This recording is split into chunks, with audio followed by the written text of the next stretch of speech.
Welcome to the Human Capital Innovations Podcast. We're your source for personal, professional, and organizational growth and development, where we share original research, explore industry trends, and interview executives and thought leaders from across the globe. We hope you join us often for practitioner-oriented content around all things related to leadership, HR, talent management, organizational development, and change management. Maximize your personal and organizational potential with Human Capital Innovations Podcast.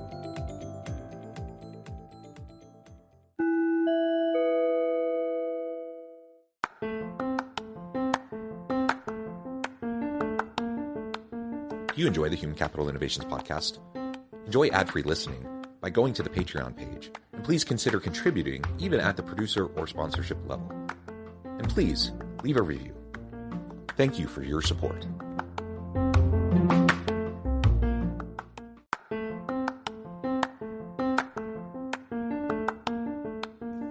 Welcome to the Human Capital Innovations Podcast. In this HCI Podcast episode, I talk with Emma Mainoo and Adrienne Milner about the recent report, Mental Health at Work, the Cost of Coping.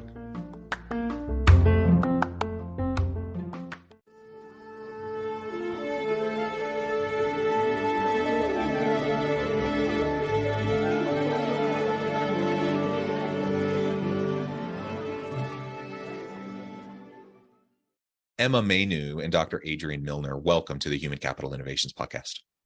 Thank you so much for having us. Thank you, John. Looking forward to it.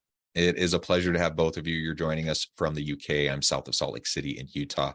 And today we're going to be focusing on a recent report out by your company titled Mental Health at Work, the Cost of Coping.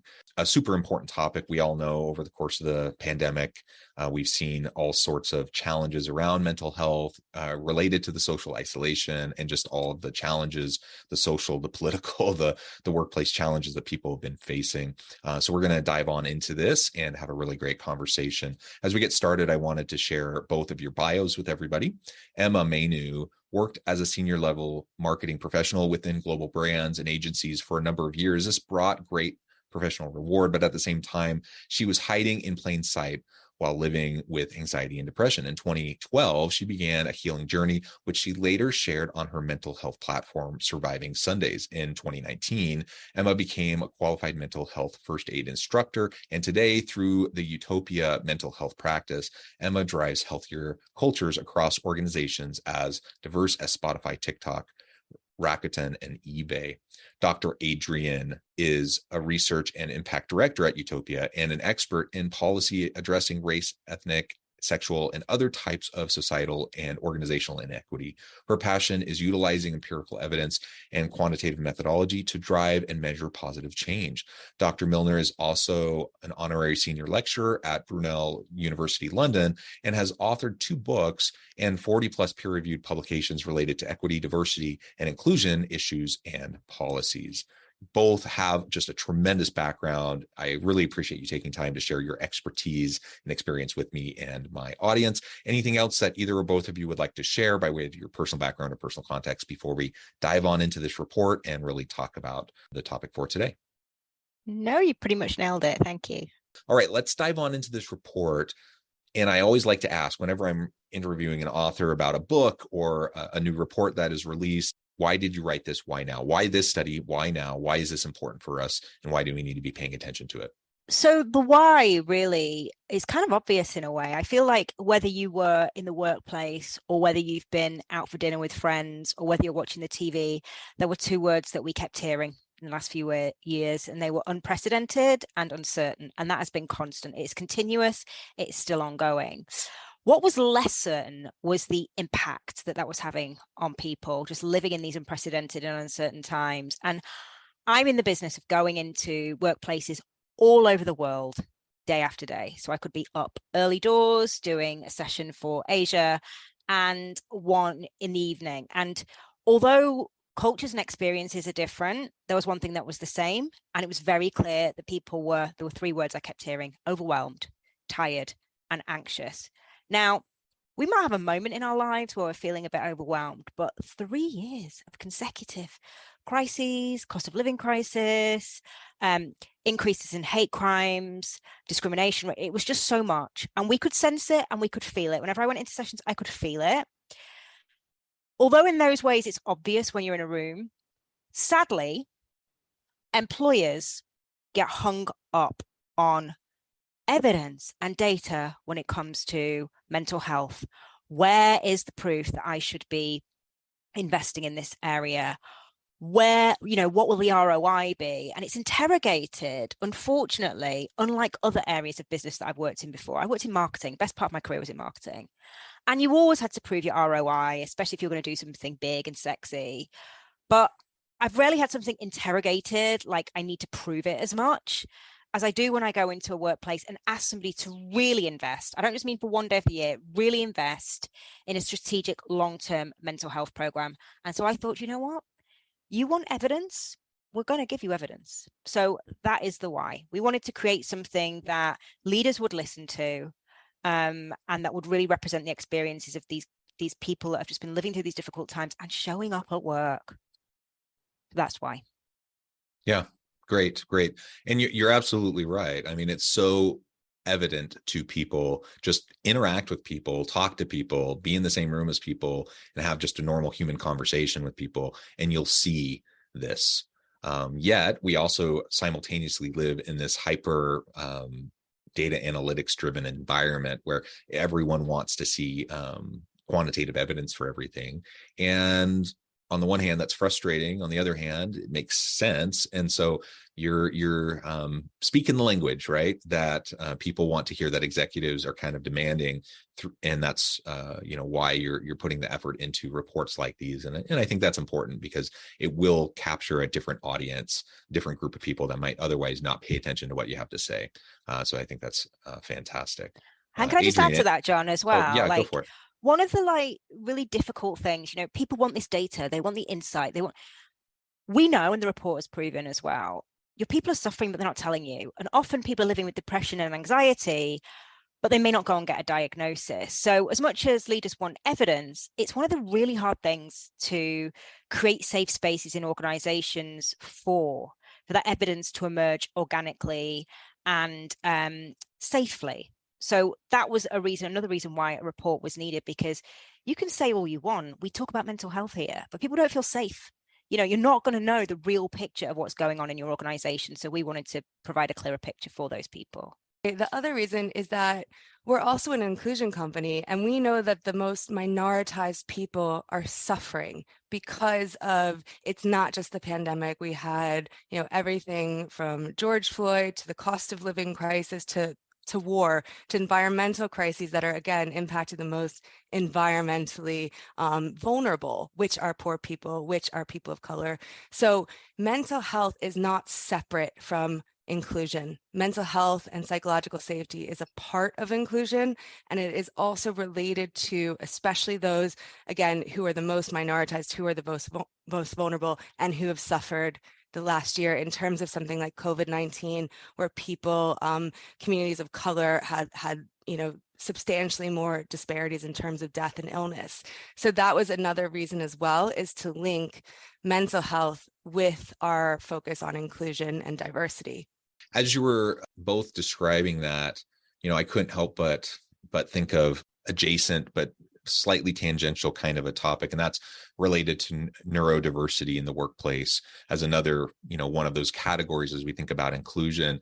And this is something I've done quite a bit of work on in my own research around autism and autism in the workplace.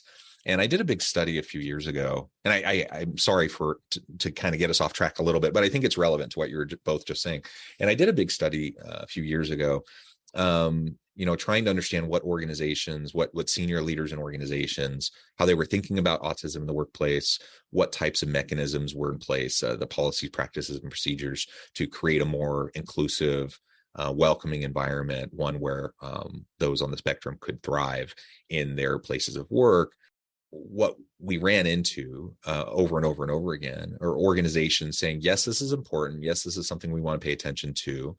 On the one hand. On the other hand, it's not the kind of thing that a lot of people self-report. And, I can't I might be able to observe some traits or behaviors that might give me a clue as to whether someone is on the spectrum. But unless someone self-identifies, I don't know for sure. And then am I going to be able to support them the way they need to be supported, or create the kind of inclusive environment that we need to have so that they can thrive? So that was a challenge, because self-reporting is really, really low for people who are on the spectrum. And then organizations just saying, you know what, while this is important, this isn't like in the top 100 things that are most important to us. And this is a fairly small group of people. And so, they didn't have any bad feelings towards them, or they weren't wanting to discriminate actively against them. But they just weren't willing to go further, right? Because they just didn't see why it was so important. And all of this gets back to what you were just describing in terms of mental health, because so much of it is suffered in silence. So much people will not actually open up and share, especially if there isn't already an inclusive environment where they're given permission to be vulnerable, or they're given permission to express and to openly share and self-divulge what they might be struggling with. So, in some senses, it's a bit of a chicken and an egg kind of a situation. People aren't going to share unless there's already an inclusive environment. If there's not an inclusive environment, how do you create that psychological safety so people are more willing to share? And if senior leaders are only willing to act if and when they see the data to say this is really, really important to our people, then when are we ever going to get there? It's like this cycle of like non-reporting and then feeling like, oh, there's not enough need, and so we're not going to pay attention to this, right?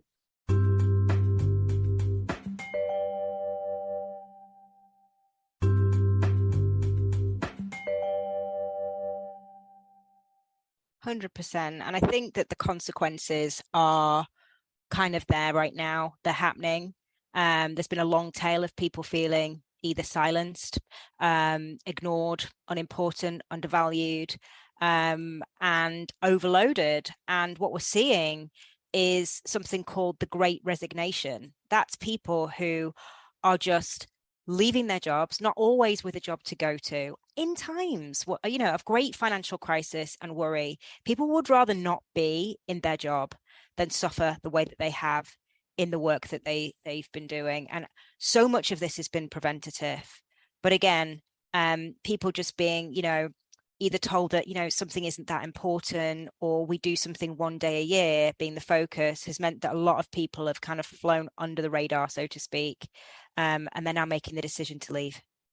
So let's get into the report a little bit more. What do you think are the main takeaways, the main findings from this report? So there were a few key findings. The first thing is that more people are experiencing poor mental health than we ever could have imagined. This is a UK report, and when we went into this, we had knowledge of a UK statistic that has been used for some time, which is that 1 in 6 adults of working age experience mental health issues in any year. We found that actually more than 4 in 5 workers' mental health had declined due to external events in the last 2 years, but also 3 in 4 impacted in the workplace directly as a result of workplace issues. So for us, it was, wow, okay. These issues. So 75%, 80%, these are crazy numbers. Yeah, really. I thought I miscoded something. I always obviously check my coding and my analytics when I'm doing any sort of report. But this one, I had to check double the amount that I usually would, because the numbers were so shockingly high across the board. Yeah, and I think it's really important to note at this point that the next question, I mean, it's honestly like you're in a court of law sometimes when you're presenting this data in an organization. I mean, not from this report, but when we go in and we have these conversations and we might have some insight that people aren't doing well. Okay, so you've just heard from the people that have mental health issues. Actually, you couldn't select to come into this report because you have mental health issues or are passionate about mental. This was just a completely open forum for anybody that we kind of recruited. Adrienne, do you want to say more about like who was able to? Sure. So the company we partnered with to get our sample of 3,000 participants, which is a fairly large sample, you could only self-select out of the survey. So actually people might have self-selected out if they were triggered about talking about mental health, you could not say, oh, I'm interested in mental health. Oh, I have had a mental health issue in the past, or oh, I know someone with a mental health issue. You could only select out once you found out what the topic was. So yes, that was again a really important element, that you couldn't participate just because of your own relationship to mental health and work. And I think it's really, sorry, also just to add here, I think it's really important that we clarify what we talk about when we're talking about mental health issues. We're talking about serious issues here. We're talking about people experiencing symptoms of anxiety, symptoms of depression, symptoms of overwhelm, but also some people reporting that they felt that they would be better off dead, and had thought about harming themselves repeatedly in the previous 2 weeks. And that was not an insignificant number. Adrienne, did you want to say more about that? Yeah, it was about, again, this was one that I thought, this can't be right. I have to go back to the original data. It was 34% of our sample thought about hurting themselves, or that they would be better off dead, at least several times in the past 2 weeks from when the survey went out. So this wasn't during the pandemic. The survey went out in August, this past August. So, again, those numbers are absolutely shocking that people are feeling this. And when I discussed them with friends and family, people all said, actually, that doesn't really surprise me that much. And the more I talked to people, the more they said, well, thinking about it, no, I'm not that shocked. And again, these conversations just aren't happening with leaders, with people running organizations, that they would think that people, again, these are employed people. These aren't highly vulnerable people without employment, that their employees might feel like this. I just don't think leaders in businesses have this information. So another reason, that we're really happy to share this report, because now hopefully they'll be inspired to do something about it. Well, yeah, and when I said a few minutes ago, like that, those numbers are shocking. They are shocking, but on the other hand, like you were just saying, Adrienne, it also immediately passes the sniff test for me, because as I've interacted with people over the last several years, I'm like, well, yeah, pretty much everyone I know has had challenges and issues. And so it is shocking, and it's troubling, but it's not surprising, because we've all lived it. We've all experienced this. And so yeah, it just highlights how hard it has been the last few years, how hard it continues to be for people, and why leaders and organizations need to be paying close attention to this. And I think there are things that are in the hands of leaders that came through in the report as well. We can talk about, okay, so we know who's struggling, but why? Okay. So COVID and the cost of living crisis came out really high. And this is, we've got people in jobs, some of them in very high paid jobs, some people even working in the finance sector, disclosing they're in well paid, worrying about their bills, but also having knowledge that COVID is going to rear its head again in winter, and also that some people just aren't afford to have the heating on. So compassion for others being something. But also there are things that are directly within a leader's power, really, to address. And one of the big things that came through over and over again was the need for psychological safety in teams, the need for managers to have skills training, the need for managers to be able to give space to these important conversations and not to invalidate and dismiss people and put profit before people. Those are all the things that are in the hands of the workforce. They may not be able to control things like COVID or a cost of living crisis, but there are things that you can do in your organization to help people's mental health to be better within the place that they work. Any major surprises from the report, something you weren't expecting, other than the shockingly high numbers? Yeah, I think it was, for me, the fact that this is actually leading to the Great Resignation, as Emma suggested. So we know that people are resigning. And the story that was told coming out of that was just that COVID gave us more purpose. It alerted us to the fact that life is precious. We spend a third of our lives at work. Let's find somewhere that, I feel valued, or I feel, I'm committing a purposeful act in my career. But this report is showing that 32% of our sample considered or actually left their job specifically because of the relationship between the way the work that their work negatively affects their mental health. So they're citing that it's not just, okay, I'm going to get a better job. It's actually because the way that my work is impacting my mental health is causing me to actually leave. So I thought that was an interesting sort of take on the Great Resignation, that I wasn't sure that people would cite their mental health at work as the reason for wanting to leave their job.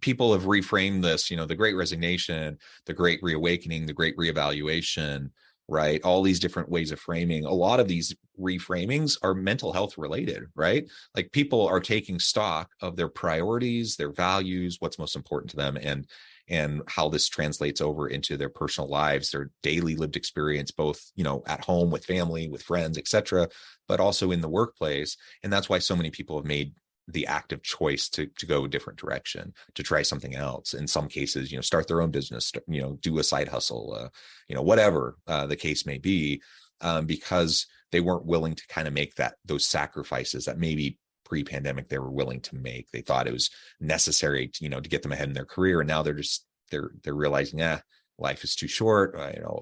There's so much craziness in the world. Everything's so complicated and messy. Why would I suffer through doing something I hate, or something that's not fulfilling or meaningful or whatever? And if people are struggling day in and day out with anxiety and depression and some of these, suicidality or, self-harm or those sorts of things, I think people need to take stock and make moves that are going to help them be in a healthier place. And so I've heard so many senior executives kind of lament this whole idea around the Great Resignation, or talk about entitled employees, people not willing to, put the work in. I think the whole conversation around quiet quitting, for the most part, it really bugs me, because the whole time people are talking about it, the way I've heard people talk about it, it's the framing around, people not willing to put in as much time and effort as they once used to. They're quietly quitting.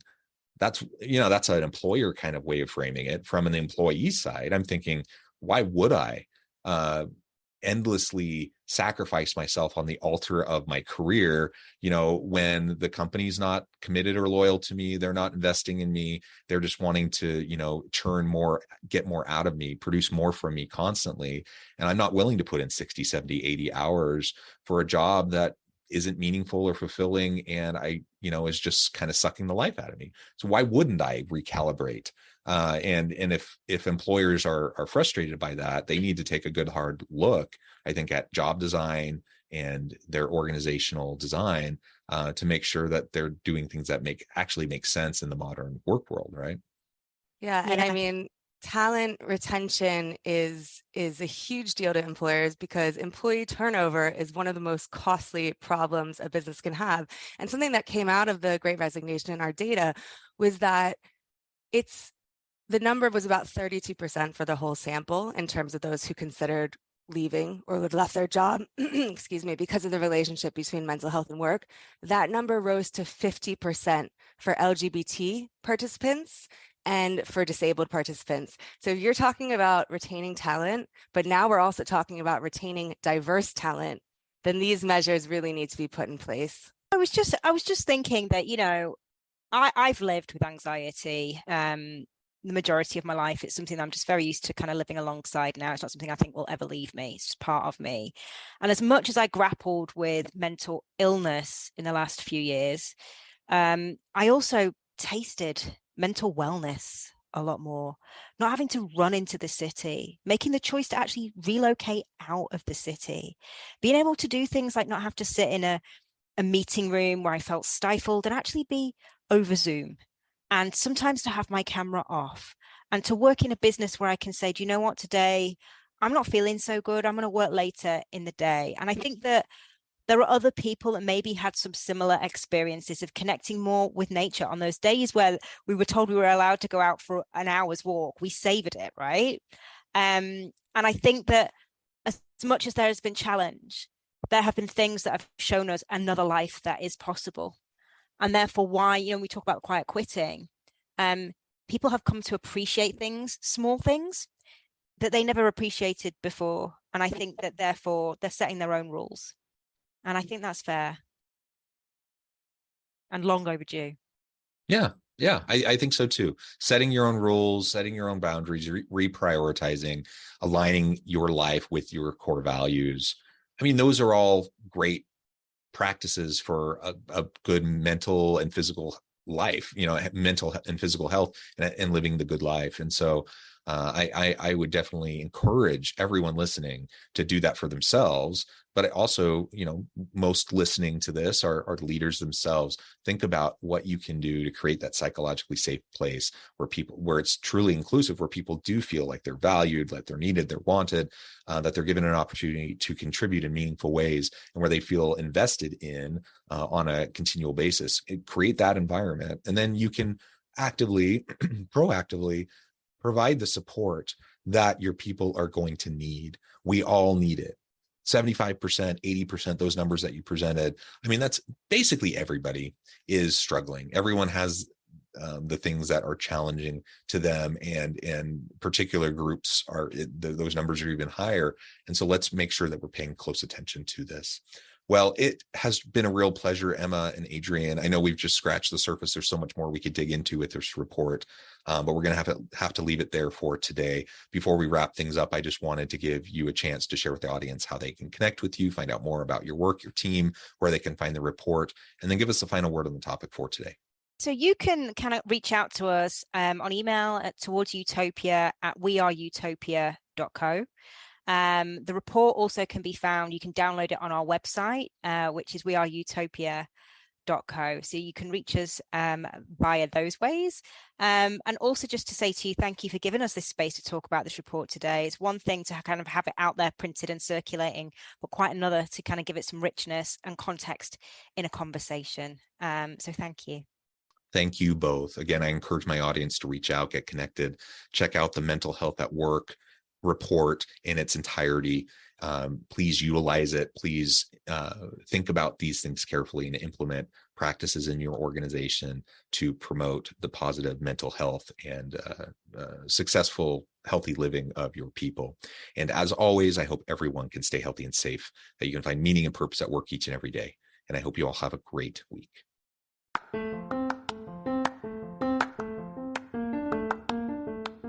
Do you enjoy the Human Capital Innovations podcast? Enjoy ad-free listening by going to the Patreon page, and please consider contributing even at the producer or sponsorship level. And please leave a review. Thank you for your support.